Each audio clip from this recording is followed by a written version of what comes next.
भाई लॉयर का और काउंसलर का फैमिली कोर्ट में क्या रोल है? अल्टीमेटली सिर्फ एक ही रोल है कि भाई जो भी डिस्प्यूट्स लोगों के बीच में है उनको सेटल करवा दें। तो फैमिली कोर्ट रेस्ट्रिक्ट करता है रोल ऑफ लॉयर्स और बढ़ाता किसको है? Role of counsellors. सर मतलब लॉयर तो अपनी दुकानदारी के चक्कर में डेट पे डेट, डेट पे डेट, तारीख पे तारीख लगवाए जाएंगे। काउंसलर्स कोशिश करेंगे कि जल्दी से सेटलमेंट हो जाए। Is that clear? So dispute resolution हो जाए to encourage mutually amicable settlement. तो मेनी अ टाइम्स जब डाइवोर्स वगैरह के केसेस कोर्ट में जाते हैं तो वहां पे जो जजेस होते हैं वो खुद बोलते हैं भाई या तो आउट ऑफ कोर्ट सेटलमेंट कर लीजिए, पहली हियरिंग पे बोलते हैं बात, या तो आउट ऑफ कोर्ट सेटलमेंट कर लीजिए, और नहीं तो भाई ठीक है केस लगा हुआ है, केस पे केस चलता जाएगा, अपना समझ लो। कितनी बार तो लड़के के लॉयर या लड़की के लॉयर भी आपस में एक दूसरे से बात करते और कहते हैं भाई दोनों को समझाते हैं आउट ऑफ कोर्ट सेटल कर लो, नहीं तो हमारी तो हियरिंग की फीस 10,000 रुपए है, 50 हियरिंग हो गई तो 5 लाख हम ही को दे दोगे, एलिमनी जो दोगे वो अलग। तो कभी कभी बैल बुद्धियों को समझ में आ जाता है और कभी कभी ठगुरई आ जाती है अंदर, हम तो कोर्ट केस लड़ेंगे चाहे सर्वस्व बिक जाए हमारा। तो होते हैं बेवकूफ टाइप के लोग। So it is peculiar and contrary to the practice of other courts which commonly employ English legal method। कहने का मतलब फैमिली कोर्ट्स में तो यही चलता है। ध्यान दीजिएगा बच्चों मेरी बात पे, मैं ये नहीं कह रहा कि डाइवोर्स के केसेस के लिए लॉयर का रोल कम करेंगे काउंसलर का बढ़ाएंगे, मैं ये नहीं बोल रहा हूं। मैं ये कह रहा हूं कि फैमिली कोर्ट्स में लॉयर की दखलंदाजी कम है और काउंसलर्स की ज्यादा है। लॉजिक समझ में आया कि नहीं आया? खोपड़े में बात गई? पक्का? तो जब आपकी शादी की बात चलेगी कल को तो पापा कहेंगे मैं रिश्ता देख आया हूं अब ये डन है, तो मम्मी कहेंगी बच्चे बड़े हो गए अब ये उस सेंचुरी के नहीं जिस सेंचुरी के हम थे, इनको समझाते हैं। तो पापा here is acting as what? Chulbul Pandey as a lawyer, मम्मी प्यार से पुचकार के समझा रही हैं। Is that clear? तो मम्मी is acting as a counsellor. तो कभी कभी ऐसा होता है ना भाई पापा की बात बुरी लग जाती है, वही बात मम्मी प्यार से समझाती है तो आपको समझ में आ जाती है। तो फैमिली कोर्ट में लॉयर की दखलंदाजी कम और काउंसिल की दखलंदाजी ज्यादा। अब मेरे को यहां पता है क्या समझ में आ रहा है? मैं कॉमर्स बैकग्राउंड का टीचर हूं, मेरे को यह समझ में आ रहा है फैमिली कोर्ट शायद इसलिए भी बनाए गए कि लॉयर लोग की दुकानदारी को चौपट करें और काउंसलर लोग की दुकानदारी को बढ़ा दें। तो सर ये काउंसलर्स क्या लॉयर्स नहीं होते? नहीं, लॉयर हो सकते हैं ये, बट ये साइकोलॉजिस्ट भी हो सकते हैं, क्योंकि जज साहब तो जिसको चाहेंगे परमिशन दे देंगे वो बहस करो। Got it clear? But lawyer बनने के लिए एलएलबी पढ़ना, बीएलएलबी करना और बार काउंसिल में रजिस्ट्रेशन कराना बहुत जरूरी है।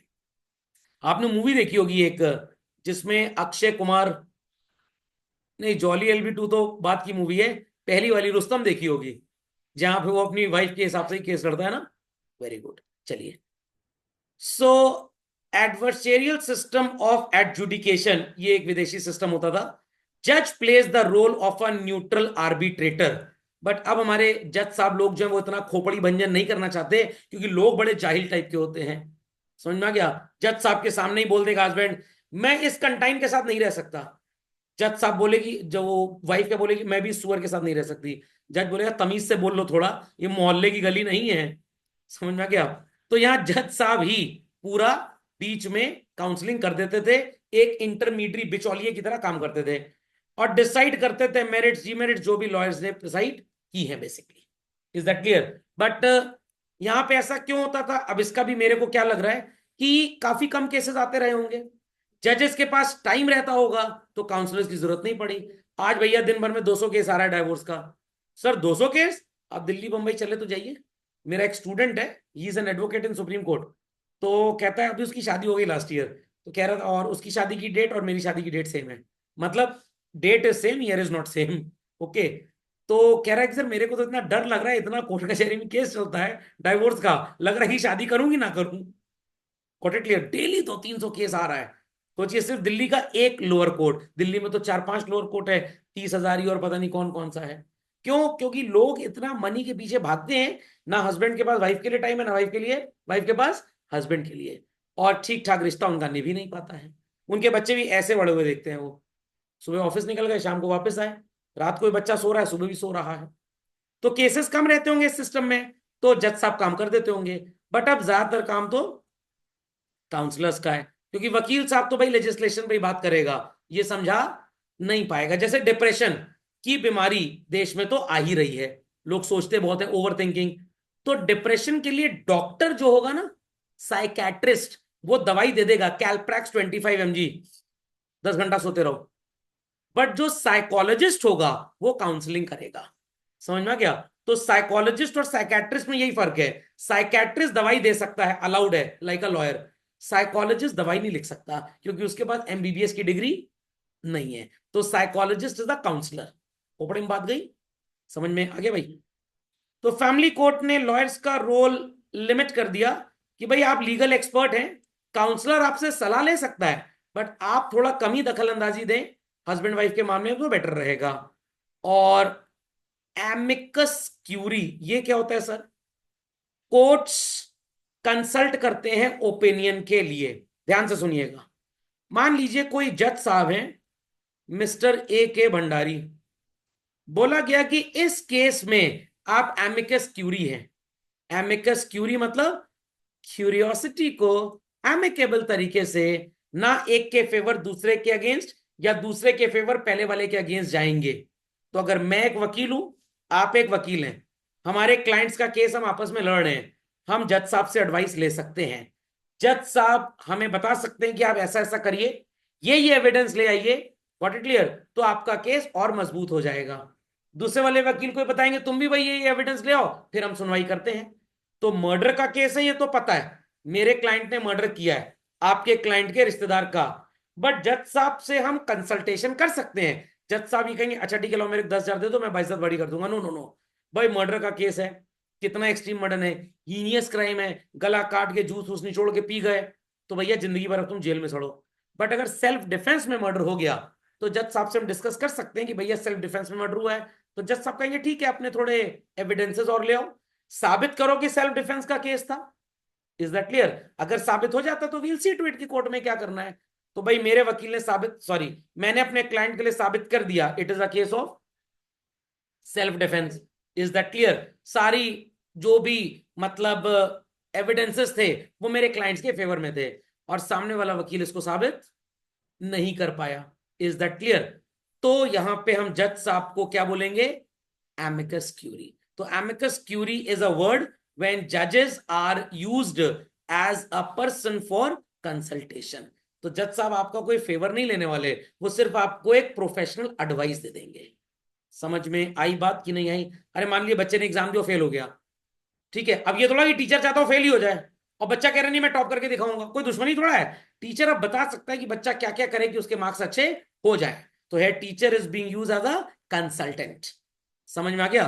तो साफ साफ लाइन लिखिए, family courts act limit the role of lawyers as legal experts और amicus curiae whom the courts may consult for opinion। तो many a time जजेस को भी एमिकस क्यूरी बनाया जाता है। खोपड़े में बात गई? तो मैं हूं काउंसलर और मान लीजिए राम जेठमलानी के पोते हैं लॉयर, तो मैं राम जेठमलानी के पोते से कंसल्ट करूंगा, भाई इस तरह से देयर इज अ पर्सन जिसका डाइवोर्स होने वाला है, तो बताइए क्या कर सकते हैं कि एलिमनी ज्यादा से ज्यादा मिल जाए। तो लॉयर हमें बता देगा भाई ये करो। तो यहाँ पे राम जेठमलानी के जो पोते हैं जिनसे मैं कंसल्ट कर रहा हूँ, जो लॉयर हैं, उन्हें क्या नाम दिया जाएगा? Amicus curiae. बोलते हैं डायरेक्टर हैं, कंपनी के मैनेजर हैं, तो कभी कभी जजेस भी एमिकस क्यूरी की तरह काम करते हैं। हाँ हाँ, नहीं वो एमिकस क्यूरी नहीं है, क्या प्रूफ इकट्ठे हो आप अलग से जाके हेल्प ले लीजिए उनसे। Got it clear? That is amicus curiae. Fine. So the act does away with lawyers with the hope to prevent excessive litigation cost। खोपड़े में बात गई? आप समझ में आ गया? मैं स्टार्टिंग में सही बोल रहा था ना कि लॉयर की दुकानदारी कम करें क्योंकि लॉयर्स महंगे होते हैं, करप्शन कम हो सकता है। लॉयर तो यहां तक सेटिंग कर लेते हैं फीमेल से 5 करोड़ दिलाएंगे एलिमनी, 1 करोड़ हमको दे देना, ये गलत है, ये अलाउड नहीं है। लॉयर फीस के नाम पे कितना भी ले ले, बेच खाए अपने क्लाइंट को, चलेगा, बट इस तरह से सेटिंग बाजी नहीं चल सकती। मैनिपुलेटिव या सबवर्सिव टैक्टिक्स यूज करते हैं और कोर्ट में ऐसे लड़ेंगे जैसे कुत्ते बिल्ली की लड़ाई हो रही है। समझ में आ गया? तो एमिकस क्यूरी का मतलब consultant for help. Consultant for help, lawyer भी एमिकस क्यूरी बन सकता है और कोई जज भी बन सकता है। समझे इस बात को भाई?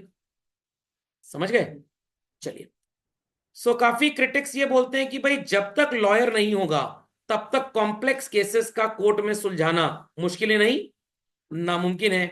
इसलिए अगेन जैसे हमने ऊपर बात की कि क्यों फैमिली कोर्ट में लॉयर्स की दखल अंदाजी कम की जा रही है, ताकि कोर्ट की केस की जो कॉस्ट है वो कम से कम आए और मैटर एक्सपीडिएटली चल पाए, नहीं तो यहां पे करप्शन बाजी होगी। बट सम क्रिटिक्स से कि भाई मैंने काउंसलर हायर किया, सामने वाला लॉयर लेके चला आ रहा है, क्योंकि काउंसलर के पास उतना लॉ का ज्ञान नहीं है। तो काउंसलर्स कुड बी पीपल जिन्होंने एलएलबी किया है बट उन्होंने बार काउंसिल में रजिस्ट्रेशन नहीं कराया, वो लॉयर की तरह काम नहीं कर रहे हैं। So there has been no mechanism created to ensure the availability of amicus curiae। मतलब ये है कि मैं काउंसलर हूं, अब पता नहीं मेरे को कोई लॉयर सलाह देगा या नहीं देगा, वो देगा तो कहेगा लो पैसा तो फ्री में क्यों देगा। तो अगर फ्री लीगल एड का जैसे सिस्टम है वैसे एमिकस क्यूरी का अगर सिस्टम बन जाए तो काउंसलर्स का रोल और बेटर हो जाएगा। तो हमारे कॉन्स्टिट्यूशन में फ्री लीगल एड है, जो वकील नहीं हायर कर सकता सरकार फ्री में उसको वकील दिलवा देगी, बट एमिकस क्यूरी का फ्री प्रोविजन नहीं है। ओके, सो लीगल एक्सपर्ट्स अगर कॉन्स्टेंटली हमको मिलते रहे तो डेफिनेटली काउंसलर्स का काम बढ़ जाएगा, but still most of the cases में हम लॉयर्स को ही यूज करते हैं। तो जैसे पहले बताया बच्चों की फैमिली कोर्ट्स में काउंसलर्स का प्रेफरेंस ज्यादा है, सिर्फ इसीलिए ताकि लॉयर्स को जो कॉस्ट देनी है वो बहुत ज्यादा है, कभी कभी करप्शन भी हो जाता है। बट यहां पे काउंसलर्स का रोल एज ऑफ टुडे देखा जा रहा है कि ज्यादा ज्ञान कानून का लॉयर्स के पास है, तो इसलिए काउंसलर्स का कोई ज्यादा रोल रहता ही नहीं है, वो बस टाइम पास के लिए है। और कितनी बार तो ऐसा भी होता है बच्चों, लॉयर्स ने अपने ही ऑफिस में चेंबर में काउंसलर्स भी हायर कर रखे हैं कि भाई पूरा पैसा हम ही को आए, काउंसलर से काम करवाना है 10,000 फीस है, हमारे पास आएंगे तो 1 लाख फीस है। Okay, so majority states do not adequately integrate the requirement of counsellors with legal practice of family courts. कहने का मतलब ज्यादातर कोर्ट्स में काउंसलर्स को पीछे ही रखा जाता है क्योंकि उनके पास पूरा ज्ञान होता ही नहीं है। तो इट्स जस्ट लाइक दैट, एक टीचर यूनिवर्सिटी में टैक्सेशन पढ़ा तो सकता है, बट जितना अच्छा एक चार्टर्ड अकाउंटेंट टैक्सेशन पढ़ा देगा क्या प्रोफेसर पढ़ा पाएगा? बट चार्टर्ड अकाउंटेंट के पास टाइम ही नहीं है, तो सीएस को कभी कभी ले आएंगे, most of the time professor साहब ही पढ़ाएंगे। समझ में आ गया? तो role of counsellors is a new idea, but जजेस और लॉयर्स दोनों को भी ये कॉन्सेप्ट अच्छा नहीं लगता। जज साहब को इसलिए नहीं अच्छा लगता क्योंकि काउंसलर को पूरा ज्ञान नहीं है, फालतू बोलते हैं वहां के, और लॉयर की दुकानदारी चौपट हो रही है, इसलिए कभी प्रमोट करेगा ही नहीं। सो डिस्पैरिटी है काफी स्टेट्स में कि भाई काउंसलर्स को अपॉइंट तो कर लेंगे, क्वालिफिकेशन क्या होगी, पैसा क्या होगा काउंसलर्स का, कैसे काम करेंगे, क्या टेक्निक यूज करेंगे। इसलिए ट्रेंड पर्सोनल अगर चाहिए, इंडिविजुअल वॉलंटियर्स और लॉयर्स को ही क्या बनना पड़ेगा, काउंसलर बनना पड़ेगा। इज दैट अंडरस्टूड और नॉट? तो इसी के साथ आज की सेवाएं होती है।